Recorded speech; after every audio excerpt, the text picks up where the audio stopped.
తను అలా వెడుతున్నప్పుడు తను వెడుతున్న మోటార్ సైకిల్ స్కిడ్ అయిపోతుంది అనుకోండి, తన ప్రజ్ఞతో ఇంకా తాను రక్షించుకోలేడు. అప్పుడు ప్రమాదం అంటారంటే తన బుద్ధి పనిచేస్తుండగా బుద్ధి చేత తాను తప్పించుకోలేని ఈశ్వర శాసనమైన సంఘటనకు ప్రమాదం అని పేరు శాస్త్రంలో. కాబట్టి నిద్రలో జరిగిన దాన్ని ప్రమాదం అనరు వ్యక్తిరీత్యా. అది ఇక వాడి ఆయుద్ధాయం అయిపోయిన వాడి మీద ఏదో పడిపోయిందని అంతే. కాబట్టి ప్రమాదము నుండి తప్పించాలి అంటే ఒక్క విష్ణు అనుగ్రహమే పనిచేస్తుంది. కాబట్టి ఇప్పుడు నిద్ర లేచినదాదిగా శౌచముతో ఉంటారని ఏమిటి నమ్మకం? ఎప్పుడూ శౌచంతో ఉంటామని నమ్మకం ఏమైనా ఉందా? ఉండదు. కాబట్టి విష్ణు సహస్రనామ స్తోత్రాన్ని చేసేటటువంటి వారు ఏ నియమం పట్టించుకోవడం కోసమో విష్ణు సహస్రనామ స్తోత్రాన్ని విడిచిపెట్టేయమని చెప్పలేదు. నేను స్నానం చేసి చదువుకుంటానండి అంటే వద్దు అని నేను అంటలేదు. కానీ ఏమండి నాకు విష్ణు సహస్రం లేవగానే ఒక్కసారి క్షీరోధన్వత్ ప్రదేశే శుచిమణి విలసత్ సైకతే మౌక్తికానాం అనుకుంటూ మొహం కడుక్కోవాలనుంది అని మీరు అన్నారనుకోండి, అలా వద్దు అని నేను అనకూడదు. ఎందుకో తెలుసా? విష్ణునామని చెప్పేటప్పుడు ఏకవస్త్ర అయినటువంటి ద్రౌపది చెప్పింది. ద్రౌపదీదేవి మహాభారతంలో సభకి ఈడ్వబడ్డప్పుడు ఆవిడ రజస్వలా దోషంతో ఉంది, ఏకవస్త్రగా ఉంది ఆవిడ. ఆ సమయమునందు 10 మందిలోకి వచ్చే సందర్భం కాదు. అటువంటి ఆవిడ్ని జుట్టు పట్టి ఈడ్చుకొచ్చారు. ఈడ్చుకొచ్చి ఆమె వలువలు ఊడ్చేస్తున్నారు. ఆమె కట్టుకున్న బట్టలు ఆగేస్తున్నాడు దుశ్శాసనుడు. ఇప్పుడు ఆవిడ ప్రమాదకరమైన సందర్భంలో ఉంది. అసలు ఆవిడికి శౌచమన్న మాటే లేదు. ఎందుకంటే బ్రహ్మహత్యాపాతకంలో 4వ వంతు రజస్వలా దోషం. భాగవతం జరిగితే మీకు అర్థమవుతుంది అది ఎందుకు వచ్చిందో అలాగా. కాబట్టి రజస్వలా దోషం ఉన్నవారు అసలు దేనికి పనికిరారు, అసలు చూడడానికే పనికిరాదు. కాబట్టి అటువంటి రజస్వలా దోషంలో ఉన్న వ్యక్తికి రక్షణ ఎవరిప్పుడు? మరి ఇప్పుడు నేను ఏమీ చేయకూడదు అంటే మరి ఈశ్వరుడి యొక్క అనుగ్రహం ఎలా? ఆర్తితో ఎవరిని పిలవవలసి ఉంటుంది? ఆవిడ విష్ణువునే పిలిచినప్పుడు ఆవిడ గోవిందా నీవే నన్ను రక్షించాలని ప్రార్థన చేసింది కృష్ణ భగవానుణ్ణి. అంత శక్తివంతులైన 5గురు భర్తలు తలలు ఉంచుకుని కూర్చుండిపోతే తను వలువలు ఊడ్చేస్తుంటే ఆ తల్లి అప్పుడు ప్రార్థన చేసింది శ్రీ మహావిష్ణువుని. నీవు ఏకవస్త్రవయ్యుండి నా నామం చెప్తున్నావు, నువ్వు ఏకవస్త్రవయ్యుండి రజస్వలా దోషంతో నన్ను పిలుస్తున్నావు, ఇప్పుడు నన్ను పిలిస్తే అది అపచారం, నేను నన్ను రక్షించను అని అన్నాడా?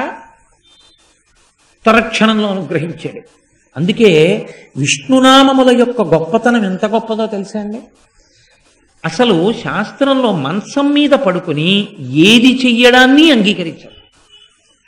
అసలు ఇంకా మాట్లాడితే అనారోగ్యంతో ఉన్నటువంటి వ్యక్తి మాత్ర వేసుకోవడం కూడా మంచం మీద వేసుకోరు.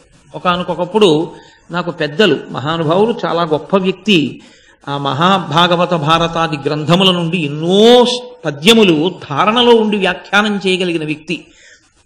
అటువంటి వారు జ్వరం వస్తే ఆ ఊళ్ళో ప్రవచనం చేయడానికి వచ్చి జ్వరం వచ్చిందండి. వస్తే అయ్యో ఒక్కరు ఉంటే ఇబ్బంది అండి, వారి భార్య గారు కూడా లేరు, వారితో రాలేదు అప్పుడు ఆవిడ. పెద్దవారు ఒక్కరు ఉన్నారు, రాత్రి జ్వరం ఎక్కువైతే ఇబ్బంది పెడతారు, మా ఇంటికి వచ్చేసేయండి అని నేను మా ఇంటికి తీసుకెళ్ళాను.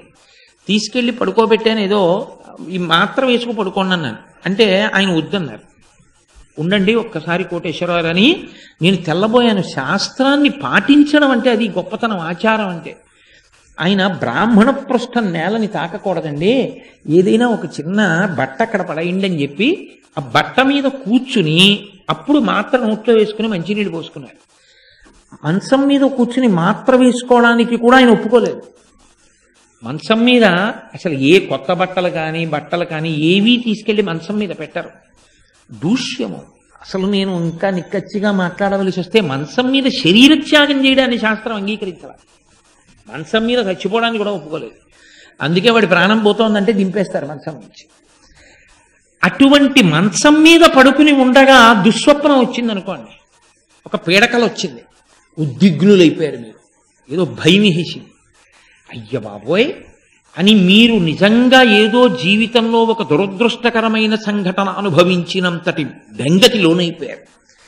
ఇప్పుడు అటువంటి దుస్వప్నం వచ్చిన దోషం పోవాలి అంటే ప్రాయశ్చిత్త కర్మ అని ఉంటుంది, మరునాడు చెయ్యాలి. అది చేస్తే పోతుంది, ఆ దుస్వప్నం వచ్చిన దోషం విరిగిపోతుంది. అథవా నిద్రలేస్తూ గజేంద్ర మోక్షాన్ని అంతటినీ ఒకసారి గుర్తు చేసుకోవాలి. నరనాథ నీకును నా చేత వివరింపబడిన గజరాజమోక్షణ కథ వినువారికి యశములిచ్చును దురితాపహంబు దుస్వప్ననాశంబు దుఃఖ సంహారంబు అంటాడు కృష్ణ భగవానుడు. ఎవరు గజేంద్ర మోక్షణాన్నంతటినీ కూడా ఒక్కసారి భావన చేస్తారో వాళ్ళకి దుస్వప్న ఫలితాలు పోతాయి. అంతసేపు తెల్లారే వరకు భయంతో ఎక్కడ పడుకుంటాడు? ఏదో రాకూడనంత చెడ్డకలు వచ్చిందనుకోండి, ఇప్పుడు ఏం చెయ్యొచ్చు అని అడిగారు. అబ్బాయి మంచం మించి కూడా నిద్ర లేవకుండా అలాగే పడుకుని గోవిందా గోవిందా గోవిందా అని 3 మాటలు అనుకో, నీకొచ్చిన కల యొక్క ఫలితం పోతుంది. తుస్వప్నే స్మర గోవిందం సంకటే మధుసూదనం కాననే నారసింహంచ పావకే జలసాయినం జలమధ్యే వరాహంచ పర్వతే రఘునందనం. అందుకే అన్ని విష్ణునామాలు చెప్తారు. అన్ని విష్ణునామాలే రావడానికి కారణం ఏమిటంటే జాగృతికి అంతటికీ ఆయన ఆధిపత్యం వహిస్తాడు లోకంలో. అందుకని జాగృతావస్థ యందు ఇంద్రియములు మేల్కొని ఉంటాయి కనుక విష్ణు సహస్రనామ స్తోత్రం చెప్పడానికి ఏ విధమైన అభ్యంతరము లేదు.